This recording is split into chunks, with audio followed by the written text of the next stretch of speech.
Tiago? Ang sabi ng travel agency, matatapos daw nila sa loob ng 1 linggo. Kung mabibigyan natin lahat ng requirements. Tiago, siguraduhin mo matatapos yan sa loob ng 1 linggo katulad na ipinangako nila. Kung hindi, masisira ang bala ko kay impyerno. Kaming dalawa ni Ben, ayos na. Pero ikaw, meron ka pang pipirmahan. Ito nga, dala ko. Mabuti kung ganon. Akin na yan ang mapirmahan ko. Saan ba rito? Dito.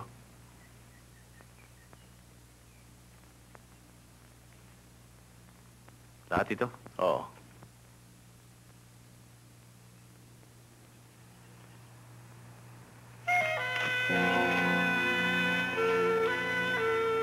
Kailangan sa lalong madaling panahon ay makalipat tayo ng ibang lugar bago tayo matiklo. At ikaw, Angel Face, maghanap ka ng lugar na malilipatan natin. Masyadong maamoy ang mukha mo eh. Hindi ka identified. Hindi ka mukhang mamamatay tao eh. Ano pa hinihintay mo? Sige na, lakad na!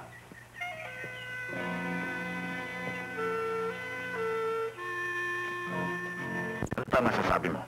Narinig ko sa usapan nila, ay plano silang lilipat na ibang lugar.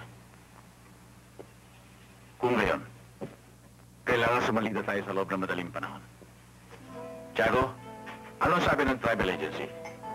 Areglado na lahat. Pwede nang kunin ngayon. At meron daw silang daily flight tuwing alas 5 ng hapon papunta San Francisco. Magbuka para sa makalawa. Ben, samahan mo siya.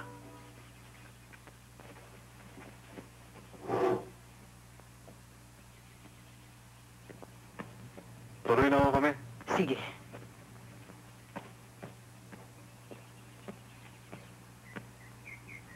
Raul, anak.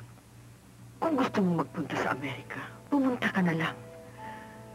Pero pinakikiusap ko sa'yo, kung binabalak mo maghiganti, huwag na lang. Baka kung ano pa ang mangyari sa'yo. Huwag kayong mag-alala sa akin, Nay. Kaya kong pangalagaan ang aking sarili. Ang iniisip ko'y kayo. Kung hindi ako maghihiganti at mapatay ko silang lahat, baka kayong kanilang pagbalingan. Kapag ako'y malis na. Pero anak, malaking kasalanan ang pumatay ng tao. Hindi, Inay. Hindi kasalanan ng pumatay ng tao. Kung sila'y masama.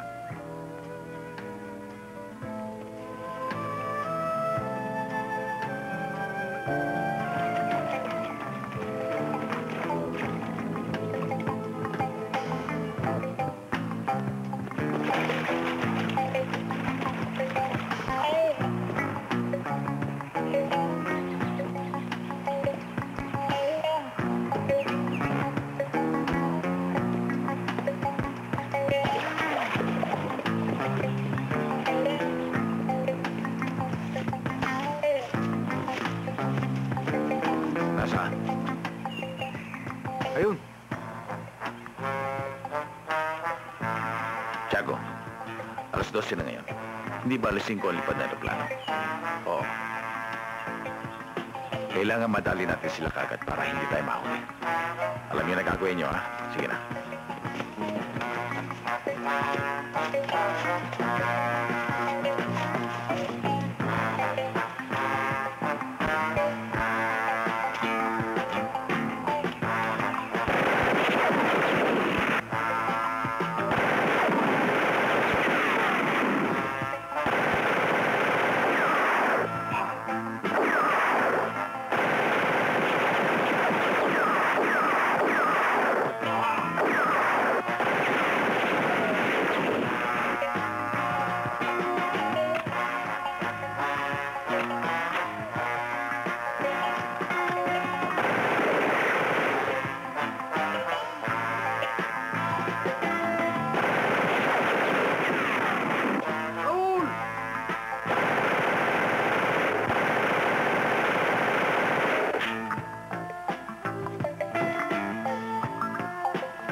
Pag alas 4 na, baka mahuli tayo sa aeroplano. Oo nga pala, no? Tayo na.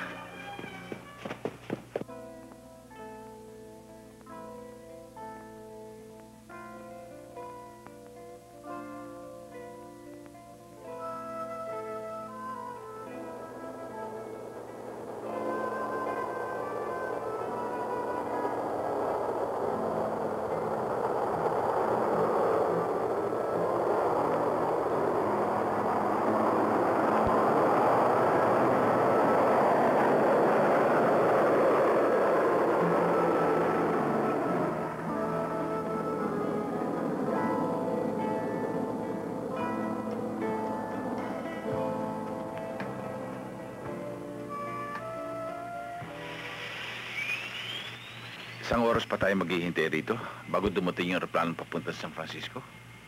Nakakainip eh. Raul, bakit di mo muna tawagan yung taong sasalubong sa atin sa San Francisco? Para pagdating natin doon, ayos na ang lahat. Oo nga, magandang ideya yan ah. Pero nagugutom ako. Hindi nagkasya yung kinain natin sa aeroplano.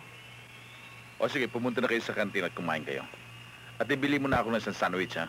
Okay. Sige. O sige.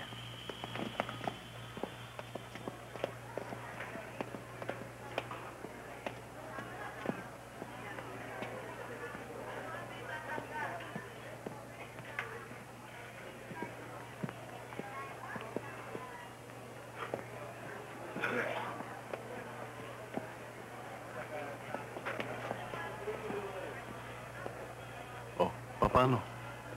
Sandwich na lang. Wala raw kanin dito eh. Just tell him this is Raul Zaragoza from the Philippines. Sir, yes, there's a man by the name of Raul Zaragoza on the phone. Would you like to take the call? Raul Zaragoza? Yes, yes. Yes. This is Don Lucio Palagnani. Raul, where are you, my son? I'm in Hawaii now, sir. When are you coming? Maybe I'll be arriving in San Francisco about 4 o'clock.